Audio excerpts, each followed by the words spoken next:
Represent कर रहा हूँ। एक्चुअली ये मामला 1976 का है, जब मेरी क्लाइंट रमीला और श्रीनिवासन की विवाह हुआ, बट विवाह के कुछ वर्ष के बाद ही श्रीनिवासन द्वारा रमीला को प्रताड़ित किया जाता था और उससे तंग आकर सन 2008 में उन दोनों का डाइवोर्स हो गया। और अब मेरी क्लाइंट रमीला का ये मांग है कि उनकी जो परमानेंट एलिमनी में है उनकी इंक्रीमेंट की जाए। मैं मीनाक्षी गुप्ता श्रीनिवासन को रिप्रेजेंट करती हूँ। जैसा कि मेरे मित्र ने बताया कि रमीला और श्रीनिवासन का विवाह 1976 में हुआ था, परंतु कुछ ही वर्षों बाद रमीला द्वारा मेरे क्लाइंट को परेशान करते हुए वह अपने घर से अपने मायका चली जाती है और एक मामूली झगड़े की वजह से रमीला अपने घर को छोड़कर 1983 में वापस चली जाती है और दोबारा वापस नहीं आती है, जिसके वजह से जो मेरे क्लाइंट श्रीनिवासन है वो परेशान होकर उन्होंने तलाक की याचिका दायर की और 2008 में अतिरिक्त न्यायालय द्वारा दोनों के तलाक को स्वीकार कर लिया गया, परंतु रमीला नाखुश है अपने तलाक से और उन्होंने पुनः याचिका दायर की। माननीय न्यायालय, मैं रमीला से कुछ सवाल पूछने के लिए आपसे इजाजत चाहती हूँ। इजाजत। एस रमीला हाजिर हो। जी, आपका नाम? रमीला। आप कहाँ से हो? जांजगीर। जी, तो रमीला जी, आप यह बताइए कि आपका विवाह कब हुआ था? 1976 में हुआ था। 1976 में। और आप अपने पति से अलग कब से रह रही हैं? हम लोग को अलग हुए 10 साल 18 साल हो गए। जी, और मुझे यह बताइए कि आपका तलाक कब हुआ था? हम लोग का तलाक 2008 में हुआ था। 2008 में, यानी कि आप करीब 1983 से अपने पति से अलग रह रही हैं। जी, और मुझे यह बताइए कि आप क्या तलाक से पहले अपने पति के यहाँ दोबारा रहने आई थी? जज साहिबा, मैं 1 साल बाद अपने पति के पास वापस रहने आई थी। मेरे को लगा मैं ये रिश्ता आगे बढ़ा सकती हूँ, लेकिन मैं जब ससुराल वापस गई तो इनके बारे में मेरे को दोबारा प्रताड़ित किया गया, तो मैं दोबारा मैके आ गई। जी, तो मेरा आपसे बस आखिरी सवाल ये है कि आप इस बात के संबंध में क्या क्या मांगे रखती हैं? जज साहिबा, मैं आज भी उनके साथ रहना चाहती हूँ और 2008 में मेरा अतिरिक्त न्यायालय से तलाक स्वीकार किया गया था, जिसको खारिज करवाना चाहती हूँ और मेरे को गुजारा भत्ता दिया जा रहा है जिसमें मेरे को बढ़ोतरी करवाना है। जैसा कि मेरी क्लाइंट रमीला ने कहा कि वो आज भी इस रिश्ते में रहना चाहती है, पर श्रीनिवासन के द्वारा पीड़ित की वजह से वो नहीं रह पाई। अब मैं इस माननीय न्यायालय के समक्ष श्रीनिवासन जी को बुलाने की अनुमति चाहता हूँ। अनुमति है। श्रीनिवासन हाजिर हो। आपका नाम? श्रीनिवासन। आप कहाँ से हो? जांजगीर से। श्रीनिवासन जी, आप अपने और रमीला के रिश्ते के बारे में कुछ बताइए। वकील साहब, हम दोनों की शादी 1976 में शादी हुआ था, जो कि हम दोनों 1 साल तक बहुत खुश थे। उसके बाद वो अपने माँ के यहाँ चली गई, उसके माँ के यहाँ से वापस नहीं। रमीला जी, जैसा कि एलिगेशंस लगाए गए श्रीनिवासन की तरफ से, क्या आप उस सबको एक्सेप्ट करती हैं? नहीं, ये बहुत गलत बोल रहे हैं। मैं 1 साल बाद वापस आई थी 10 साल बाद। जी, ऑब्जेक्शन माय लॉर्ड, अगर रमीला अपने पति के साथ रहना ही चाहती तो उनका बार-बार अपने घर को छोड़कर जाने की वजह ही क्या थी? और साथ ही साथ रमीला, जो मेरे क्लाइंट है श्रीनिवासन, उनको बहुत ही ज्यादा प्रताड़ित करती थी और उनको समाज के बीच में उनका अपमान भी करती थी। ये जो भी एलिगेशंस लगाए गए डिफेंस के द्वारा, क्या इन सब का कोई रेलेवेंट एविडेंस है आपके पास? जी बिल्कुल। माननीय न्यायालय, मैं इस बात की पुष्टि के लिए अब इस कोर्ट के समक्ष में जो श्रीनिवासन के पड़ोसी हैं उनको बुलाने की अनुमति चाहती हूँ। अनुमति है। सवाल नंबर 1 रामेश्वरी हाजिर हो। आपका नाम? जी, तो रामेश्वरी जी, आप यह बताइए कि आप श्रीनिवासन और उनके परिवार वालों को कब से जानती हैं? बहुत सालों से जानती हूँ, वो हमारे पड़ोसी है।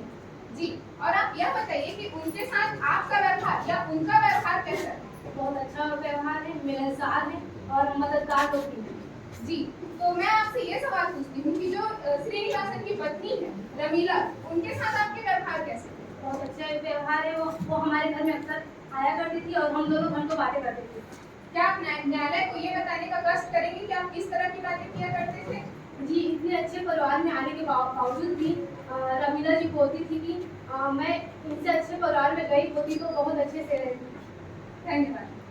Point to be noted my Lord, Ramila इतने अच्छे परिवार में आने के बाद भी वो और भी ज्यादा सक्षम परिवार चाहती थी और उसे और भी ज्यादा ऐशो आराम की जिंदगी चाहती थी। इससे यह साबित होता है कि रमीला इस परिवार में आने के बाद खुश नहीं थी और इससे यह भी साबित होता है जो पड़ोसी है उनके स्टेटमेंट से यह साबित होता है कि रमीला अपने परिवार वालों को और अपने पति को सामाजिक रूप से उनका अपमान भी करती है। जैसा कि डिफेंस ने कहा कि रमीला अपने श्रीनिवासन को मानसिक रूप से प्रताड़ित करती थी, पर ये सारे एलिगेशंस बिल्कुल गलत है। इनफैक्ट बात तो ये है कि प्रताड़ित मेरी क्लाइंट रमीला नहीं होती थी, बल्कि श्रीनिवासन होती थी। और इस चीज का सबूत के लिए मैं बुलाना चाहता हूँ इस केस के इन्वेस्टिगेशन ऑफिसर को। गवाह नंबर 2 इन्वेस्टिगेशन ऑफिसर हाजिर हो। जी आपका नाम? आप कहाँ से हो? आप किस थाने में पदस्थ हो? मयंक जी, आप बताइए कि रमीला आपके पास किस बात की कंप्लेंट लेकर आई? मयंक जी, आप इस केस के बारे में न्यायालय को खुल के बताइए और रमीला आपके पास किस चीज का केस लेकर आई? रमीला जी थाने पहुंची सिटी कोतवाली 25/11/2010 को। उसमें उन्होंने अपने पति और उनके परिवार को प्रताड़ित होने के लिए मामला दर्ज कराया था, जिसमें जांच में सही पाया गया और इसमें 458 और 2005 के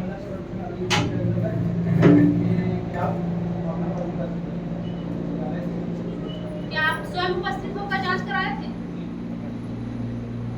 अब जैसा कि हमें इन्वेस्टिगेशन ऑफिसर की स्टेटमेंट से पता चलता है कि मेरी क्लाइंट रमीला ने उनके पास हॉस्पिटल पर केस लगाया था और उसकी चार्जशीट हमने फाइल कर दी है। अब मैं इस केस की सबसे अहम गवाह मेरी क्लाइंट रमीला की मां को बुलाने की अनुमति चाहता हूं। अनुमति है। गवाह नंबर 3 प्रीति हाजिर हो। आपका नाम? प्रीति। कहाँ से हो? जानवी। माता जी, आपसे अच्छा रमीला को और कौन जान सकता है। आप न्यायालय के समक्ष बिना डरे अपने रमीला और श्रीनिवासन के रिश्ते के बारे में बताइए। जैसा ही जब से मेरी बेटी की शादी हुई है वो कुछ ही महीने उनके साथ अच्छे से रहती थी। फिर साल भर हुए दामाद जी और उनके परिवार वालों ने मेरी बेटी को दहेज के लिए प्रताड़ित करना शुरू कर दिया और सुनने को यह भी आया है कि दामाद जी का किसी दूसरी औरत के साथ अवैध संबंध हो गए। माननीय न्यायालय, मैं रमीला की मां से कुछ सवालात करना चाहती हूँ। इजाजत है? जी। तो माता जी, आप ये बताइए कि जो की बातें आप कोर्ट के समक्ष कह रही हैं या जिन भी घटनाओं का आप विवरण कर रही हैं, क्या उसे आपने अपनी आंखों से घटित होते हुए देखा है? जी नहीं। जब आपने अपनी आंखों से उसे नहीं देखा है, तो आप इतनी यकीन से कैसे कह सकती हैं? जैसा ही मेरी बेटी फोन पर ये बातें रो रो कर बता रही है। हो सकता है आपकी बेटी आपसे झूठ भी बोल रही हो या माननीय न्यायालय, ये कोर्ट के समक्ष में माँ की ममता में यह झूठ बोल रही हो। जैसा ही लेकिन मेरी बेटी की जो शरीरों पर मारपीट के भी निशान हुआ करते थे और यहाँ तक जलने के भी निशान थे उसके शरीर पे। माता जी, ये भी तो हो सकता है कि आपके बेटी के शरीर पे जो जलने के या मारपीट के निशान रहते थे वो खाना बनाते वक्त या काम करते वक्त आए। डिफेंस के द्वारा मेरे क्लाइंट की एविडेंस को हैम्पर करने की कोशिश किया जा रहा है और बहुत ज्यादा मिस इन्फॉर्मेशन फैलाई जा रही है। बट जैसा कि हमें इन्वेस्टिगेशन ऑफिसर एंड माता जी के स्टेटमेंट से पता चलता है, इससे 3 बात क्लियर है कि श्रीनिवासन मेरी क्लाइंट रमीला के साथ मानसिक और शारीरिक रूप से प्रताड़ित किया करता था और इन सब के बाद भी श्रीनिवासन ने मेरी क्लाइंट रमीला को अतिरिक्त दहेज के लिए उसे मारा पीटा करता था। और तो और हमें ये पता चलता है इन स्टेटमेंट से कि श्रीनिवासन का एक अवैध संबंध भी था। आप जो मेरे पक्षकार पर आरोप लगा रहे हैं, क्या इसके खिलाफ आपके पास कोई सबूत है? जी बिल्कुल सबूत है और मैं अब इस न्यायालय के समक्ष बुलाने की अनुमति चाहता हूँ श्रीनिवासन की दूसरी पत्नी को। अनुमति है। गवाह नंबर 4 मीना श्रीनिवासन हाजिर हो। अब मजा आएगा।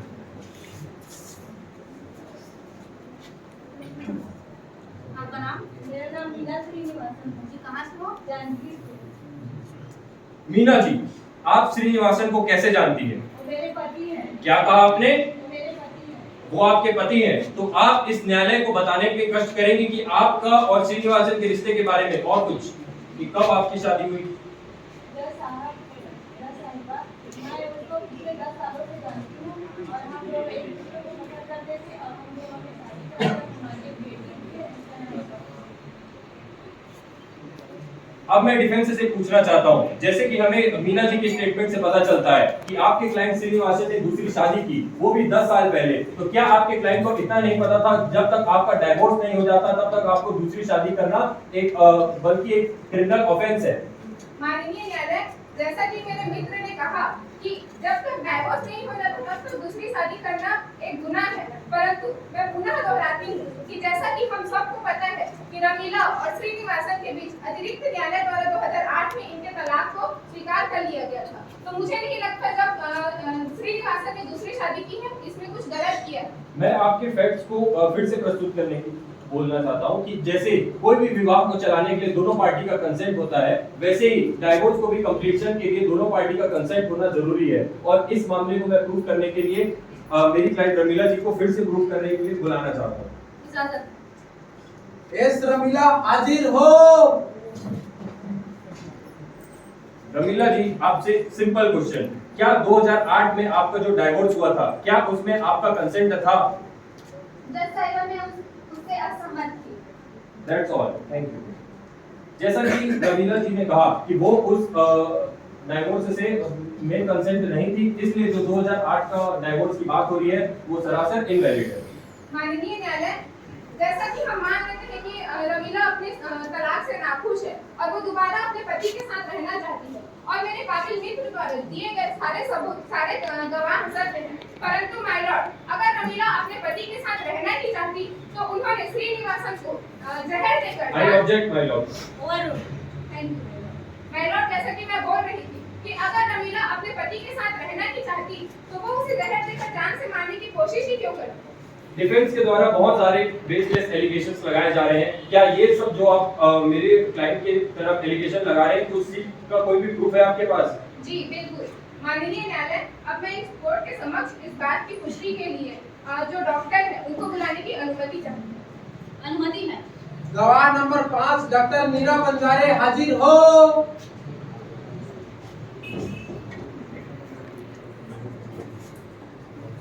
जी आपका नाम? डॉक्टर मीरा। आप किस हॉस्पिटल में काम कर रहे हो? जज साहिबा, मैं जिला चिकित्सालय जानकी में डॉक्टर हूं। जी, तो डॉक्टर मीरा बंजारे, आप ये बताइए कि उस रात हुआ क्या था? जब साहिबा 28 लोग की रात करीबन 11 बजे का समय था जब श्रीनिवासन को गंभीर स्थिति में उसके परिजनों द्वारा अस्पताल लाई गई, जिसको मैंने तुरंत ही प्राथमिक उपचार की। जी, उपचार में जो रिपोर्ट आया उसमें आपने क्या पाया? जब मैंने उनका ट्रीटमेंट चालू किया तो उनकी बॉडी में मुझे रेड पॉइजन की मात्रा मिली। Red poison. जी, और क्या आपने इसके खिलाफ फिर कोई एफआईआर दर्ज कराई? जी हाँ, इसकी सूचना मैंने नजदीकी पुलिस स्टेशन को। जी, धन्यवाद। क्या आपने जांच जो कराई आपने निगरानी भी कराई? जी, आप जाओ। जी, माननीय न्यायालय, अब मैं इस केस के अहम गवाह श्रीनिवासन के पिता को बुलाने की अनुमति चाहती हूं। अनुमति है। गवाह नंबर 6 नवीन श्रीनिवासन हाजिर हो। आपका नाम? नवीन श्रीनिवासन, हाँ जी। जानकी। जी, तो नवीन जी, आप ये बताइए कि 28 को की रात को हुआ क्या? 28 की रात को जब मैं अपने बेटे के कमरे में गया तब मेरा बेटा गंभीर अवस्था में मुझे मिला। जी, तो क्या आपने उन्हें हॉस्पिटल लेकर गए? तब मैंने तुरंत पास के चिकित्सालय ले गया। जी, आपके बेटे की जो गंभीर हालत हुई थी, इसकी वजह क्या थी? इसकी वजह वो जहर दिया गया था। जी, धन्यवाद। हम जा सकते हैं। माननीय, अब मैं श्रीनिवासन की माता को बुलाने की अनुमति चाहती हूं।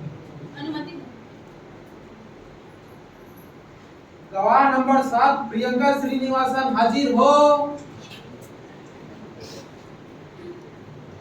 आपका नाम? जी, तो माता जी, आप यह बताइए कि जो भी बातें आपके पति ने अभी कह करके, क्या ये सारी बातें सच हैं? हाँ, सारी बातें सच है।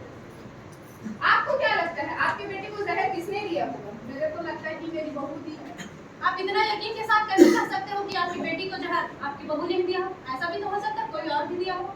मेरी बहू ना मेरे बेटे को रात में लड़ाई झगड़ा करती थी और हम लोग को भी लड़ाई झगड़ा करती थी, खाना बना के भी देती थी और अपने रूम में जाके सो जाती थी और देखे कि हम लोग नीचे ना रेड पॉइजन का बॉटल मिला। जी, तो आप यह बताइए कि जो भी घटना है इनके बारे में आपने कहीं सूचना दी थी? जी हम लोग गाँव के सरपंच को दिए जी धन्यवाद। आप जा सकते हैं। माननीय न्यायालय, अब मैं जो जहर वाला प्रकरण है उसके जो आखिरी गवाह हैं उनको बुलाने की अनुमति चाहती हूँ। अनुमति है। गवाह नंबर 8 रजनीश हाजिर हो। आपका नाम? रजनीश कुमार। आप किस गाँव के सरपंच हैं?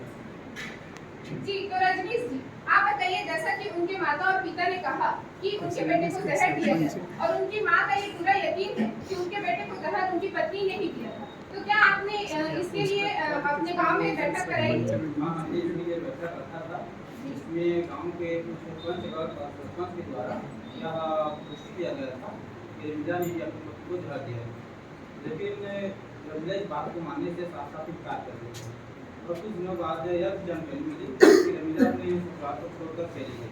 उसके बाद वह दोबारा वापस नहीं आई।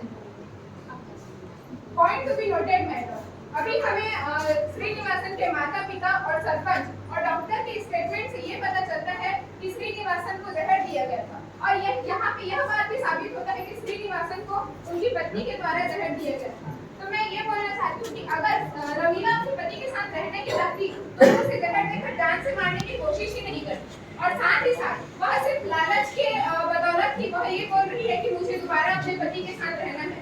मैं माननीय न्यायालय से ये दरख्वास्त करती हूँ कि जो रमीला ने अपने पति को जहर दिया है इसके खिलाफ कड़ी से कड़ी कार्यवाही की जाए। 27/3/2012 की कार्यवाही प्रारंभ की जाए। देखिए, जैसा कि आपने अपने कहा कि श्रीनिवासन को उसकी पत्नी द्वारा जहर दिया गया था, ये जो मामला है वो अटेम्प्ट टू मर्डर का केस है जो भारतीय दंड संहिता 1807 की धारा 307 के द्वारा अपराध की श्रेणी में आता है और श्रीनिवासन को यह पूरा अधिकार है कि यदि इस संबंध में यदि मामला दर्ज कराना चाहता है तो अन्य न्यायालय में वाद दायर कर सकता है। डिफेंस के द्वारा बहुत सारे एलिगेशंस लगाए गए, बहुत सारे एविडेंस भी बुलाए गए, पर नतीजा क्या निकला? वही, ये इररिलेवेंट है इस केस से। अब मैं इस न्यायालय के समक्ष श्रीनिवासन को पुनः बुलाने की अनुमति चाहता हूँ। अनुमति है। श्रीनिवासन हाजिर हो। श्रीनिवासन जी, डिफेंस की बातें सुनकर तो लगता है कि आपसे परेशान हुआ व्यक्ति और कोई है ही नहीं, तो शायद आपको ये भी लग रहा होगा कि ये सब होने के बाद आप अपनी रिस्पॉन्सिबिलिटी से हट जाएंगे। वकील साहब, मैं अपने कर्तव्य से कहाँ भाग रहा हूँ? मैं अपनी बीवी को गुजारा भत्ता दे तो रहा हूँ। दे तो रहे हैं, तो शायद इसका मतलब ये हुआ कि आप जो भी क्लेम किया गया है मेरी क्लाइंट के द्वारा वो एक्सेप्ट करने के लिए तैयार हैं। यदि मैं सक्षम हूँ तो मैं हो सकता हूँ।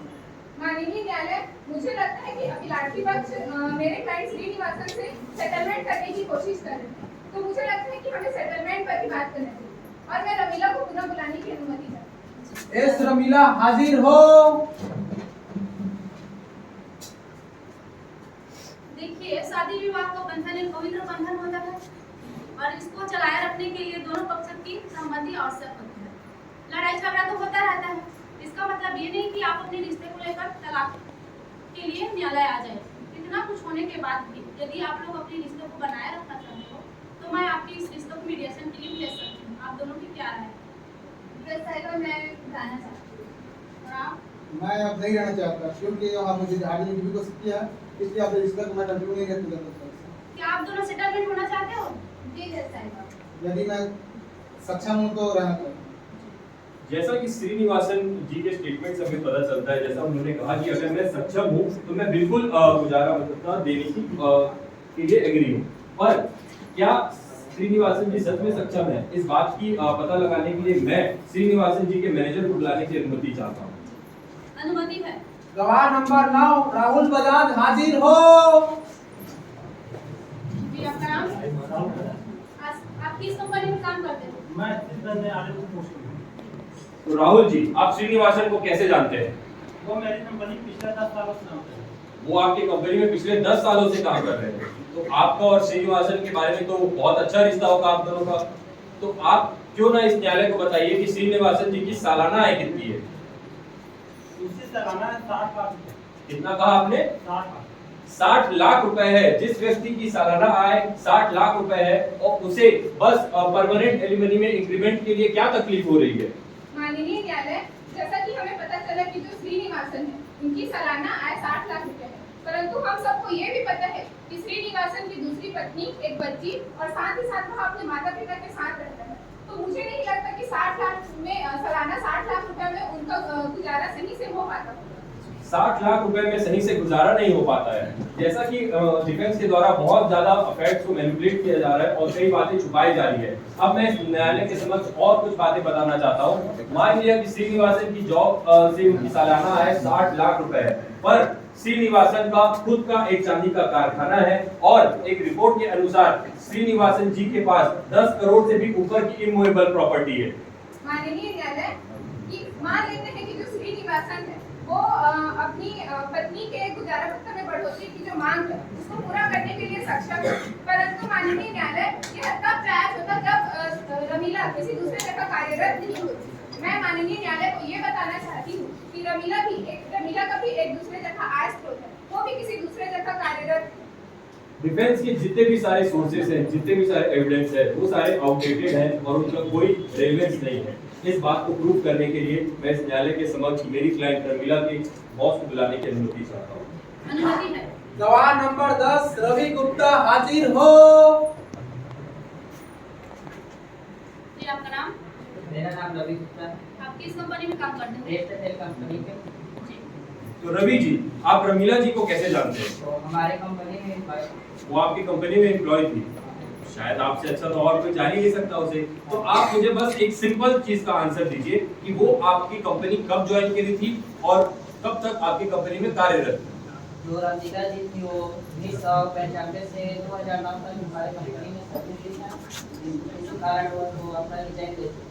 कब दिया उन्होंने रिजाइन? तो मैं कंफर्म नहीं बता सकता कि जो हमारे कंपनी में जितने फायर होते हैं उसका रिजाइन लेटर रेजिग्नेशन लेटर उन्होंने दे चुका है। तो जैसा कि हमें रवि जी के स्टेटमेंट से पता चलता है कि रमीला जी ने पहले से रिजाइन दे चुका है। अब मैं डिफेंस से पूछना चाहता हूं, क्या अभी भी आपके क्लाइंट उन्हें कंपनसेशन नहीं देंगे? माननीय न्यायालय, जैसा कि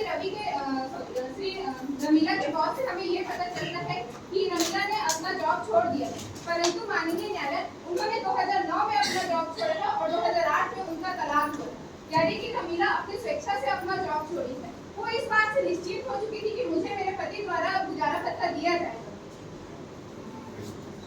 27/3/2012 की कार्रवाई समाप्त की जाती है। 8/11/2018 की कार्रवाई प्रारंभ। वादी और प्रतिवादी का स्टेटमेंट प्रस्तुत कराया जाए। वादी और प्रतिवादी दोनों अपने अपने तमाम सबूत और गवाह पेश कर चुके हैं, तो अब इस केस को अंतिम मोड़ में लाते हुए वादी और प्रतिवादी गण अपना क्लोजिंग स्टेटमेंट दें। माननीय न्यायालय, आज भी हम एक मेल डोमिनेट सोसाइटी में रहते हैं जहां महिला के डाइवोर्स के बाद सारे सवाल सिर्फ महिला से ही पूछे जाते हैं कि आपकी क्या गलती थी। और जैसे कि इस केस में भी हुआ, मेरी क्लाइंट रमीला से आरोप लगाए गए, पर हम जैसे देखते हैं कि एक तरफ है श्रीनिवासन जिसके पास 10 करोड़ की अचल संपत्ति है, खुद का कारखाना है और तो और एक 60 लाख की नौकरी है, एक सुखी परिवार है और एक जीने की वजह है। और दूसरे तरफ है मेरी क्लाइंट रमीला जिन्हें खुद के ही घर से निकाल दिया गया, मानसिक और शारीरिक रूप से प्रताड़ित किया गया और तो और उनकी पास अभी कोई इनकम की सोर्स भी नहीं है। अब मैं माननीय न्यायालय आपसे ही पूछना चाहता हूं कि आप भी इस केस को देखिए और एक उचित निर्णय लीजिए। That's all. माननीय न्यायालय, मैं अपने क्लोजिंग स्टेटमेंट में ये कहना चाहती हूँ कि हमने अक्सर देखा है कि महिलाओं के साथ भी ज्यादा उत्पीड़न होते हैं, परंतु कुछ केसेस में महिलाओं द्वारा पुरुषों के ऊपर झूठे आरोप लगाए जाते हैं और साथ ही साथ कुछ खास परिस्थितियों में महिला अपने महिला होने का विक्टिम कार्ड भी खेलती है। माननीय न्यायालय, जैसा कि रमीला और श्रीनिवासन का जो रिश्ता था वो सही से चल नहीं सका। श्रीनिवासन ने अपने दायित्वों को बखूबी निभाते हुए वह आगे बढ़ते आए हैं। उन्होंने अपने माता पिता और अपनी बेटी और अपनी जो पत्नी है उनके दायित्वों को जो निभाते हुए आए ही हैं, साथ ही साथ जो रमीला है उनके भी दायित्वों को उन्होंने बखूबी निभाया है। वो पहले भी गुजारा भत्ता देते थे।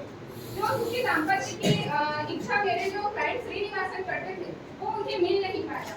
फिर भी माय लॉर्ड, उन्होंने अपना सारा दायित्व बखूबी निभाते हुए वो आगे बढ़ते गए हैं और मैं ये माननीय न्यायालय से दरख्वास्त करती हूँ कि श्रीनिवासन के दायित्वों को देखते हुए और उनके तरफ विचार करते हुए आप उनको एक सही निर्णय देने की कृपा करें।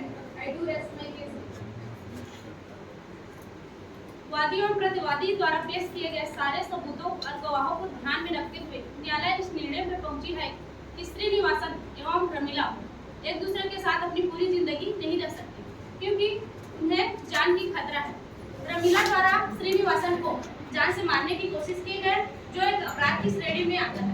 इतना ही नहीं, रमीला को भी श्रीनिवासन एवं उसके परिवार वाला द्वारा घरेलू हिंसा से प्रताड़ित किए गए, जिसके लिए रमीला ने अपराध पंजीबद्ध कराया था।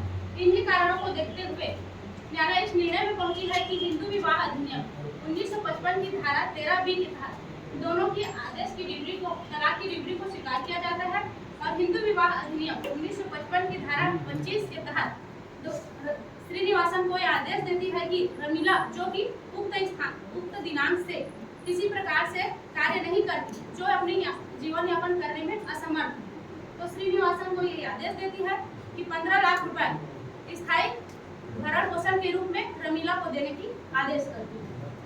Court is adjourn.